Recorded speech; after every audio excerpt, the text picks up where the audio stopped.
Greetings, everyone. Well, carrying on with the checking out stuff that viewers have sent me that ties into the Halloween season. Today, I've actually got a nice double bill that was actually sent my way a while back by Falagar 517. Check out his YouTube page.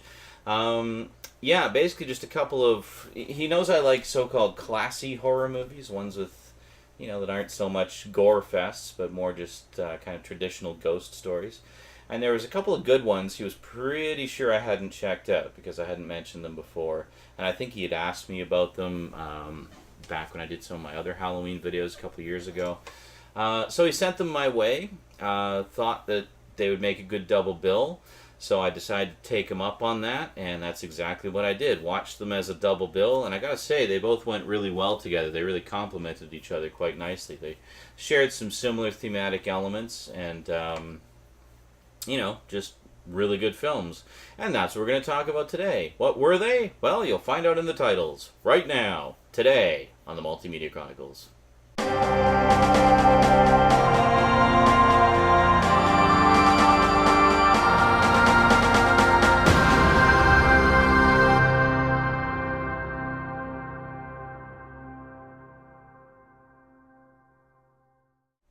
Welcome back.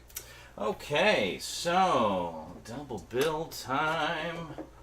Yeah, who said that every Halloween video was only gonna be one movie, right? I like to bunch it up a bit, So first up we have Mia Farrow in The Haunting of Julia. Now you may notice this is actually not an official release because sadly this film has never been released on DVD. It seems to have just kind of dropped off the radar. Yeah, and as I recall, Falagar, because there was no insert, obviously just being a fan-made thing, he just threw in a little ad for the Chicago Days of the Dead Festival. Pretty cool. Yeah. Yeah. Cool. Alright, anyway. So what this is... Haunting of Julia, the Haunting of Julia has only ever been released on VHS. So basically, just in the interest of keeping it alive in the digital age, an enterprising fan did a very nice rip of the VHS release and made it available to other fans. So that's what Falagar sent me. Because so unfortunately, this is the only way to see it. It just seems to have dropped off the radar and been forgotten. And it doesn't have a DVD release. There's no Blu-ray release on the horizon. I don't know what's going on with it and why it's been kind of tossed to the wayside. My thoughts on it. I mean, this is the kind of movie that's not going to be everybody's cup of tea. For me personally, I really dig this kind of movie, and I know that's why Falagar sent it my way. Best way to describe it is very slow burn. Slow-paced. Some people may call that boring. I don't think it was boring at all. I think it was just slow-paced and takes its time to get where it's going. And once you get to the various payoffs along the way, it definitely rewards your patience because there's some pretty, pretty disturbing moments throughout. I mean, right, the opening scene is pretty disturbing. Essentially, what this is about is a woman whose daughter dies suddenly and unexpectedly, and in just a heartbreaking opening scene that basically sets up the her trauma for the rest of the movie. So the rest of the movie is her not only dealing with the grief of losing her daughter, but also thinking that her daughter is trying to contact her from the beyond and such. And as she kind of delves into things, she discovers that there was other things going on in the area with other kids in the past and some pretty disturbing stuff. But the thing I really like about it is it kind of reminds me of The Innocents. How with The Innocents, or Turn of the Screw, it's kind of... well, The Innocents was based on Turn of the Screw. It's kind of ambiguous as to, on the one hand, you can just kind of take it as it is and say, yeah, it's ghosts. On the other hand, it's also equally plausible that it could just all be in her head. So, similar with The Innocents, similar with The Haunting of Julia. If you liked The Innocents, you'll probably like this in much the same way. The only difference is that, this isn't a period piece. This is modern day. Well, early 70s. But yeah, so it's one of those cool ambiguity things. Just kind of leave it up to your own interpretation. I mean, you can build a case for either side. It's like, yeah, it's ghosts, or yeah, she's just crazy. She's just literally gone nuts from grief about the loss of her daughter. So yeah, watch the movie, put the pieces of the puzzle together, and decide for yourself. The Haunting of Julia, Mia Farrow, really good stuff. This really needs a DVD release. I gotta say, as one who grew up in the VHS era, I'm not unfamiliar with pan and scan, basically the technique that was used to format widescreen TVs for full screen TVs. Yeah, generally with pan and scan, they take a widescreen image and they would literally pan manually over to whichever character was speaking. So, there would be, even though they couldn't fit the entire widescreen image in a 4:3 aspect ratio, obviously, they would at least try to focus on where the action was, so you wouldn't lose too much of that. This one, however, it seems like they just left it on freaking autopilot and just left it centered in the middle of the screen.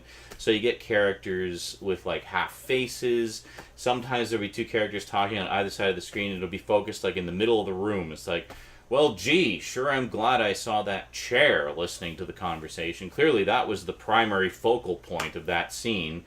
So, it was, I was watching this with my friend Stoudman, and we were both actually laughing at some points at just how bad the pan and scan was, and how much they butchered the widescreen. So I looked it up on IMDb. You know what the original aspect ratio for this was?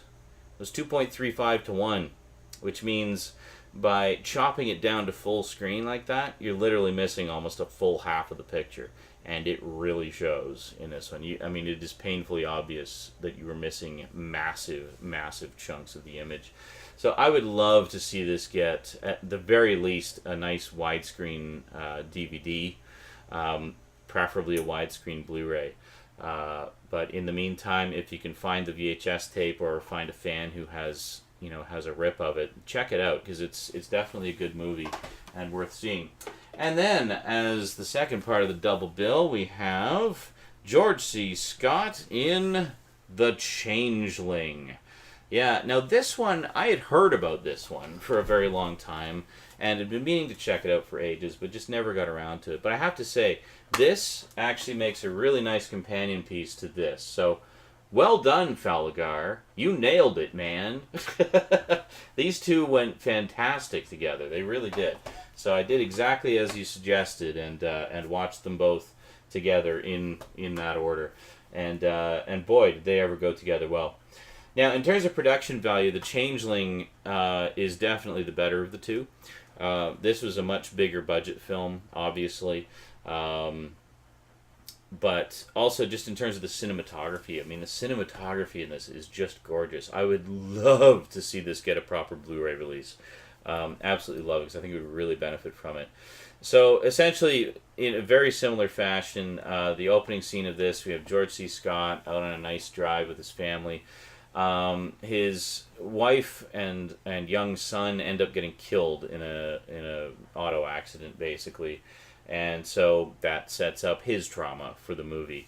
Now, in this case, there is absolutely no doubt whatsoever that there are ghosts, and they are very, very real. There is no ambiguity whatsoever. These are the real deal, man. Very, very angry spirits. So George C. Scott is a writer, and he buys a new house just as, part of dealing with his grief and getting back on his feet, getting his, just kind of losing himself in his work. And it very quickly becomes apparent that this house is extremely haunted, like ridiculously haunted. So he starts to explore around. This is the classic old house, like haunted house. It's got secret passages and, mysterious hidden rooms in the attic and stuff like that. It's got it all, man. It's an absolute smorgasbord of haunted house stuff. So if you love haunted house movies like I do, you'll not be disappointed by The Changeling. Plus, I love the fact that it's George C. Scott. It's Patton himself dealing with ghosts, and it's like no fucks were given that day. There's all this crazy shit going on, and he's just like, All right, what do you want? He's just like calling out the ghosts at all times. It's like, what the hell do you want? Just leave me alone, you know. He doesn't get scared. He gets mad. So, I mean, this is Patton. You can't shake Patton that easily, you know. And he was also Scrooge in a version of Christmas Carol, and lots of other tough guy roles over the years. But anyway, George C. Scott is awesome. But the thing I really like about this is as things develop, he starts to research the history of the house and find out, you know, what went on there, and sort of finds the origins of the disturbed spirit and things like that. There's a few moments that kind of stretch credibility, such as well, I can't really say it without giving things away, but let's just say there's a couple moments that kind of stretch credibility, but you just kind of let it go because it's like, okay, whatever, that's something that needed to happen to move things along, so we'll just kind of just kind of let that go. But for the most part, it's pretty darn solid, and I really liked the mystery itself. So it kind of becomes a combination murder mystery and ghost story. So it's like the ghost is, I mean, as in most ghost stories, the ghost is trying to find justice for how it was wronged in life.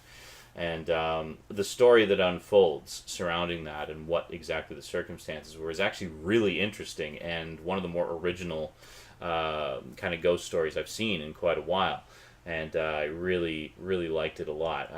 It's, you know, it's scary, it's creepy, it's atmospheric, and it's got some gorgeous, gorgeous cinematography in this. This really needs a Blu-ray release. That's all there is to it. This really... You hear me, Scream Factory? Blu-ray for The Changeling. Make it happen. Come on. Let's do it. Alrighty. So, thank you. So, that's pretty much it in a nutshell. 2 really great ghost stories. Good luck finding this one. It's going to be quite a hunt. This one you should be able to find fairly easily. I think it's still pretty widely available and fairly cheap. So, you know, check it out. It's good stuff. So, The Haunting of Julia and The Changeling. Definitely worth checking out if you enjoy a good ghost story like I do. Thank you once again. Thank you very much, Falagar517. A very, very well recommended double bill, and I really appreciate that a lot. Had an absolute blast with both of those, and I will definitely be rewatching those probably every Halloween or thereabouts as part of my haunted house block of stuff. You know, there's that, and there's The Innocents, and the original Haunting. Which is getting a Blu-ray release. The Haunting is getting a Blu-ray release. In fact, it might already be out now. Definitely going to have to track that down. And then, of course, The Legend of Hell House is another longtime favorite of mine. But I've talked about those in previous Halloween videos. Look them up. I actually have a playlist of all my Halloween and horror videos, so check that out. Alrighty, I think that is good for today. Check out The Haunting of Julia and The Changeling. They're good stuff. Alrighty, that is it from me to you for now. So until next time, thanks for watching, and sayonara.